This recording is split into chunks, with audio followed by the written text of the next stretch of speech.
చెత్తరహిత సుందర తిరుపతి నిర్మాణంలో ప్రతి ఒక్కరు భాగస్వాములు కావాలని నగరపాలక సంస్థ కమిషనర్ ఎన్ మౌర్య పిలుపునిచ్చారు. స్వర్ణాంధ్ర స్వచ్ఛంద్ర కార్యక్రమంలో భాగంగా శనివారం నగరంలోని దండి మార్చి వద్ద ప్రత్యేక కార్యక్రమం నిర్వహించారు.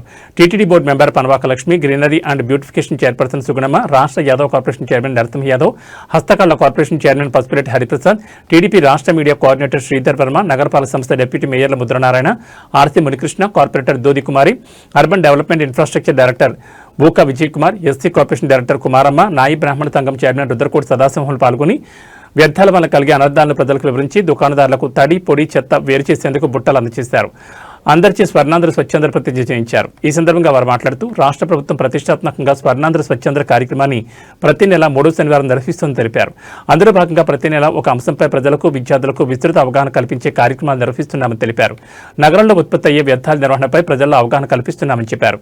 తమ ఇంటితో పాటు పరిసరాలు, కార్యాలయాల్లో వ్యర్థాలు లేకుండా శుభ్రం చేసి వ్యర్థరహిత సుందర తిరుపతి సాధనకు ప్రతి ఒక్కరూ సహకరించాలని పిలుపునిచ్చారు. 4 సిస్టమ్ ద్వారా తడి, పొడి, ప్రమాదకర వ్యర్థాలు, ఈ వేస్ట్ అనే 4 రకాలుగా చెత్తను వేరు చేసి ఇవ్వాలని తెలిపారు. ప్రతి ఒక్కరూ తమ ఇండ్ల నుంచి ఉత్పత్తి అయ్యే వ్యర్థాలను హోమ్ కంపోస్ట్ చేసి మొక్కలకు ఎరువుగా వినియోగించుకోవాలని తెలిపారు. హోమ్ కంపోస్ట్ తయారీ విధానం పట్ల అవగాహన కల్పించారు. ఈ కార్యక్రమంలో అదనపు commissioner Sharadadevi, health officer doctor Yuvan Vesh, revenue అధికారులు సేతు మాధవ్, రవి, డిఈలు, అధికారులు, సిబ్బంది, ప్రజలు పాల్గొన్నారు. ఈరోజు ఈ కార్యక్రమానికి ఇచ్చేసినటువంటి కమిషనర్ మౌర్య గారికి, వేదిక మీద ఉన్నటువంటి పెద్దలందరికీ, నా ముందున్న పెద్దలకు, పత్రికా విలేకరులకు అందరికీ నా నమస్కారాలు. ముఖ్యంగా మనము ఏడుకొండల వెంకటేశ్వర స్వామి పాదాలు చెందుతున్నాము. పైన స్వామివారి దగ్గర ఉన్నటువంటి మాడ వీధులు ఎంత శుభ్రంగా ఉంటాయో, అలాగే మన తిరుపతిలో కూడా మన వీధుల్ని అంత పరిశుభ్రంగా పెట్టుకోవాల్సిన బాధ్యత మన మీద ఉంది. ఎందుకంటే మనది ఆధ్యాత్మికమైనటువంటి ప్రదేశము, అంతేకాకుండా టూరిజం పరంగా కూడా ప్రసిద్ధి చెందిన ప్రదేశం కాబట్టి ప్రతి ఒక్కళ్ళు మీ ఇల్లుని ఎంత శుభ్రంగా పెట్టుకుంటారో మీ ఇంటి ముందున్నటువంటి పరిసరాలను కూడా అంతే శుభ్రంగా పెట్టుకోవాలని చెప్పని నేను కోరుతున్నాను. అప్పుడే మనకి టూరిజంగా పరంగా కానీ ఆ టౌన్కి, సిటీకి వెళ్తే కనుక చాలా నీట్గా ఉంటుంది, క్లీన్గా ఉంటుందన్న పేరుంటే కనుక ప్రతి ఒక్కళ్ళు కూడా, ఈవెన్ ఫారినర్స్ కూడా రావటానికి ఇష్టపడతారు. ముఖ్యంగా ఇది ఆధ్యాత్మిక ప్రదేశం కాబట్టి మనం ఎక్కువగా చూసుకోవాల్సిన బాధ్యత మన మీద ఉంది. ఇంతకుముందు కమిషనర్ గారు చెప్పినటువంటి జాగ్రత్తలన్నీ తీసుకొని మనం పరిశుభ్రంగా పెట్టుకోవాలని నేను కోరుకుంటూ, కమిషనర్ గారికి నేను ఒక రిక్వెస్ట్ చేస్తున్నాను. ఎందుకంటే ఆవిడ ఫ్యూచర్లో మళ్ళీ కలెక్టర్ అవుతారు కాబట్టి, ఇప్పుడు విలేజెస్లోకి వెళ్ళినప్పుడమ్మా ఇళ్లలో ఏ ఫంక్షన్ జరిగినా కూడా ఆ చెత్త అంతా బయటే ఉంటుంది.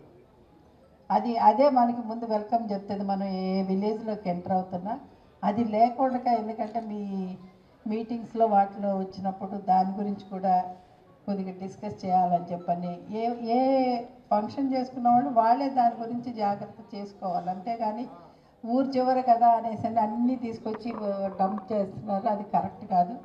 ఆ విలేజ్లోకి మనం ఎంటర్ అయ్యేటప్పుడే మనకు ఒక ఫీలింగ్ వస్తుంది ఆ చెత్త అదంతా చూసినాక. కాబట్టి మీరు మీ లెవెల్లో దాన్ని ఆల్మోస్ట్ 14 నెలలు ప్రోగ్రామ్ కంప్లీట్ చేసుకొని ఈ నెల 0 లీటర్ గవర్నెన్స్ ఈ థీమ్ పైన ఈ సాహస చేయడం జరుగుతుంది. 0 లీటర్ గవర్నెన్స్ అంటే బయట ఎక్కడే కానీ మనకి పేపర్లు, చెత్త కుప్పలు ఏవి కనపడకూడదు. మనకి ముఖ్యంగా ఈ స్వచ్ఛ సర్వేక్షణ్ మీ అందరికీ తెలుసు, ప్రతి సంవత్సరం గవర్నమెంట్ ఆఫ్ ఇండియా నుంచి ఈ ULBs, urban local bodies, municipalities అసెస్మెంట్కి వస్తాయి. వచ్చినప్పుడు ఈ విజిబుల్ క్లీన్లీనెస్ అంటే మన కంటికి కనిపించే క్లీన్లీనెస్ ఒక ప్రియారిటీ ఐటమ్. దానికి 1500 మార్కులు ఉంటాయి. సో ఎక్కడ చెత్త మనం పేపర్లు ఎక్కడంటే అక్కడ వేయడము అలా లేకోకుండా మనం డస్ట్బిన్స్, ఈ 3 బిన్ సిస్టమ్ అని ఆల్రెడీ తడి చెత్త, పొడి చెత్తకి సపరేట్గా మనం పెట్టడం జరిగింది. అవే కాకుండా ఇప్పుడు ఈ సంవత్సరం నుంచి 4 bin system, sanitary waste, so or hazardous waste, ఈ వేస్ట్ కూడా సపరేట్గా పెడుతున్నాము. అక్కడక్కడ కమర్షియల్ స్పేసెస్లో ఉంటాయి, అక్కడే చెత్త వేయాలి. ఒకవేళ బిన్ మనకి డస్ట్బిన్ కనపడకోకుంటే ఇంటికి తెచ్చుకొని మనం ఇంట్లో మన డస్ట్బిన్స్లో వేయాలి. సో అది ముఖ్యంగా ప్రతి ఒక్కరు కూడా ఆచరించాలని కోరుకుంటున్నాం. అలాగే ప్రతిరోజు మనకి డోర్ టు డోర్ కలెక్షన్ జరుగుతుంది. మీ అందరికీ తెలుసు, ఆటో వస్తుంది, కార్పొరేషన్ ఆటో. సో ఆటో వచ్చినప్పుడు ఈ తడి చెత్త, పొడి చెత్త వేరు చేసి మనకి రెగ్యులర్గా శానిటరీ వేస్ట్ ఈ వేస్ట్ ప్రతిరోజు జనరేట్ అవ్వదు ఇంట్లో. తడి చెత్త పొడి చెత్త అయితే ప్రతిరోజు వస్తుంది. అంటే తడి చెత్తకి మనము వెట్ వేస్ట్ అంటాము, ఏదైతే కూరగాయలు ఇవన్నీ కూడా కంపోస్ట్ చేయగలిగినవన్నీ తడి చెత్త కింద వస్తాయి. పొడి చెత్త ఈ పేపర్లు ప్లాస్టిక్ ఇవన్నీ కూడా పొడి చెత్త కింద వస్తాయి. సో అవన్నీ వేరు చేసిస్తే మనకి ప్రాసెసింగ్, మనకి తూకివాకంలో ప్లాంట్ ఉంది, అక్కడ ప్రాసెసింగ్ ఈజీ అవుతుంది. ఇంకోటి మూడో పాయింట్ స్ట్రెస్ చేసేది ఏంటంటే హోమ్ కంపోస్టింగ్ చేయాలనే ఉద్దేశం.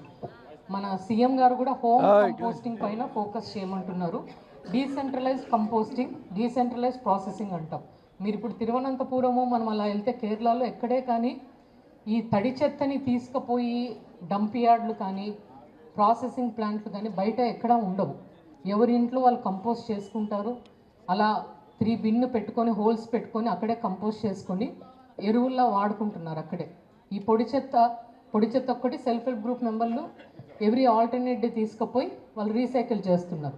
సో అలా సిస్టమ్ రావాలి. ప్రతి ఇంట్లో మనం జనరేట్ చేసే వేస్ట్ మన ఇంట్లోనే ప్రాసెస్ చేసి కంపోస్ట్ లాగా ఎరువుల్లా తయారు చేసుకొని మనం వాడుకోవాలి.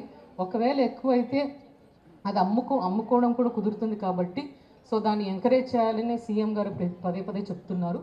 అండ్ అదే కాక 4వ పాయింట్ మనం సింగిల్ యూజ్ ప్లాస్టిక్ బ్యాన్, దానిపైన ఎక్కువ ఫోకస్ చేసి లాస్ట్ 1.5 year నుంచి ఆ సింగిల్ యూజ్ ప్లాస్టిక్ బ్యాన్ అంటే మనం ఒక్కసారి ప్లాస్టిక్ వాడి పడేసేవి చాలా, అవి ఎక్కువ కాలం కూడా ఉండిపోతాయి భూమిలో. ఫర్ ఎగ్జాంపుల్ ఒక ప్లాస్టిక్ బ్యాగ్ మనం వాడితే అది 20 ఏళ్ళు భూమిలో అట్లాగే ఉంటుంది. సో ఈ సింగిల్ యూజ్ ఒకసారి వాడి టెంపరీగా వాడి పడేసే ప్లాస్టిక్ అన్నీ కూడా బ్యాన్ చేయాలి. ఫిబ్రవరి ఎండ్ కల్లా ప్రతి కార్పొరేషన్, పెద్ద కార్పొరేషన్స్ ఏవైతే ఉన్నాయో అవి single use plastic ban free సిటీగా డిక్లేర్ చేయాలనే ఉద్దేశంతో ఈ థీమ్ పైన కూడా ఫోకస్ చేయడం జరుగుతుంది. ముఖ్యంగా మనము ఈ క్లాత్ బ్యాగ్స్, క్యారీ బ్యాగ్స్ ఇప్పుడు కూడా డిస్ట్రిబ్యూట్ చేశాము.